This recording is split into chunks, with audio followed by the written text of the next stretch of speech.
எல்லாருக்கும் happy Tuesday. இன்றைக்கி கிருத்தி கிச்சனில் நம்ம சமையல் பார்க்க போகிறதில்ல, ஒரு வீடு பெயிண்ட் அடிச்சது தான் பார்க்க போகிறோம். ஸோ இது வந்து எங்கள் அம்மா இருந்த வீடு. ஸோ லாஸ்ட்டு 20 இயர்ஸ் அவங்க இங்கே தான் ஸ்டே பண்ணியிருந்தாங்க. ஸோ இப்போ வயசாயிடுச்சுன்னு சொல்லிட்டு எங்கள் கூட வந்துட்டாங்க. ஸோ இது அம்மா வந்து பெயிண்ட் அடித்தாங்க. ஸோ அம்மா ஒரு vlog மாதிரி எடுத்து எனக்கு அனுப்பியிருந்தாங்க. I just want to post that in my channel. So உங்களுக்கு பிடிச்சிருந்தா இந்த வீடியோவை ஃபுல்லாக பாருங்கள். அண்ட் எங்கள் அம்மா வாய்ஸ் எப்படி இருக்கணும் மறக்காமல் கமெண்ட் பண்ணுங்கள். ஒயிட் வாஷ் அடிக்கிறதுக்கு முன்னாடி உள்ள வீடு எப்படி இருக்குதுன்னு பார்த்துக்கோங்க. இதுக்கப்புறம் நான் ஒயிட் வாஷ் அடித்த அப்புறம் எப்படி இருக்குதுன்னு நான் காட்டுறேன் உங்களுக்கு. ஆல்ரெடி நான் கதவு வந்து பெயிண்ட் பண்ணிட்டேன். நானே தான் பண்ணினேன். உங்களுக்கு தெரியுதா, நானே தான் பண்ணேன். கதவை மட்டும் நான் ஃபஸ்ட்டு பெயிண்ட் பண்ணறதுக்கு முன்னாடி உங்களுக்கு ஃபோட்டோ எடுத்து காமிக்கணும்னு நினச்சேன். ஸோ நான் ஆக்சுவலாக கதவை நான் பெயிண்ட் பண்ணிவிட்டேன். இந்த 2 கதவை நான் ஆக்சுவலாக பெயிண்ட் பண்ணிவிட்டேன். உங்களுக்கு தெரியுதா. இதுக்கப்புறம் இந்த ஃபுல்லாக இந்த வீட்டுக்கு நான் ஒயிட் வாஷ் கொடுத்தப்புறம் இந்த வீடு எப்படி இருக்குதுன்னு உங்களுக்கு நான் சுற்றி காட்டுறேன். ஸோ ஃப்ளோரும் பார்த்துக்கோங்க எவ்வளோ கரையாக இருக்குது. இதுக்கப்புறம் ஃப்ளோர் க்ளீனரும் நான் வச்சுருக்கேன். ஆக்சுவலாக ஃப்ளோர் க்ளீனரும் பண்ண போகிறோம். ஸோ நீங்கள் ஃப்ளோர் க்ளீனர் எல்லாமே பண்ணினப்புறம் பாருங்கள். தேங்க்யூ. இப்போ பாருங்கள், நான் உங்களுக்கு ஃபஸ்ட்டு கோட்டிங் பெயிண்ட் அடிச்சிட்டேன்.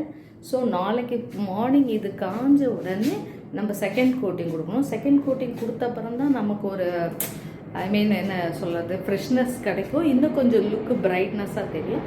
ஃபஸ்ட் கோட்டிங் மட்டும் கொடுத்துருங்க. நீங்கள் வந்து செக் பண்ணுங்கள். ஃபஸ்ட் கோட்டிங் முடிச்சுட்டேன். மார்னிங் வந்து நான் செகண்ட் கோட்டிங் கொடுத்தப்பறம் உங்களுக்கு திரும்ப நான் ஷூட் பண்ணி காமிக்கிறேன்.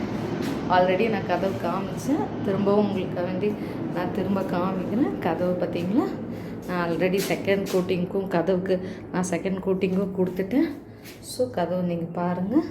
செகண்ட் கோட்டிங்க்கும் நான் கொடுத்தேன். நல்லா ஃப்ரெஷ் ஆகிடுச்சு. இது பாருங்கள். ஸோ கதவு நல்லா பிரைட் ஆகிடுச்சு. உங்களுக்கு தெரியுதா, உங்களுக்கு பிரைட் ஆகிடுச்சு. கதவு நல்லா பிரைட்னஸ் பண்ணிவிட்டேன்.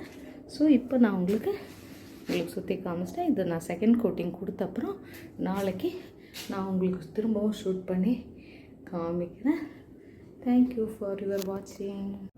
நேற்றுக்கு உங்களுக்கு காமிச்சேன். இன்றைக்கி வந்து நான் வந்து டபுள் கோட்டிங் கொடுத்துட்டேன். எல்லா இடத்துலையுமே டபுள் கோட்டிங் கொடுத்துட்டேன். உங்களுக்கு நேற்றுக்கு விட இன்றைக்கி கிளாரிட்டியாக தெரியும்னு நினைக்கிறேன். நீங்கள் கொஞ்சம் செக் பண்ணுங்கள். உங்களுக்கு இப்போ பார்த்தா தெரியும்.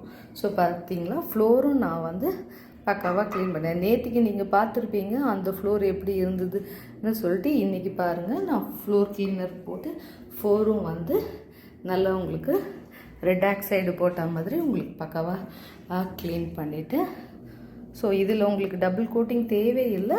உங்களுக்கு இதுவாக இருந்தாலும் வேணாலும் போட்டுக்கலாம். ஆனால் இதுவே உங்களுக்கு நல்லா தான் இருக்குது. உங்களுக்கு கிளாரிட்டி தெரியும்னு நினைக்கிறேன். விசிபிளாக நான் எடுக்கிற கேமரா உங்களுக்கு பாருங்கள். தேங்க்யூ ஃபார் வாட்சிங்.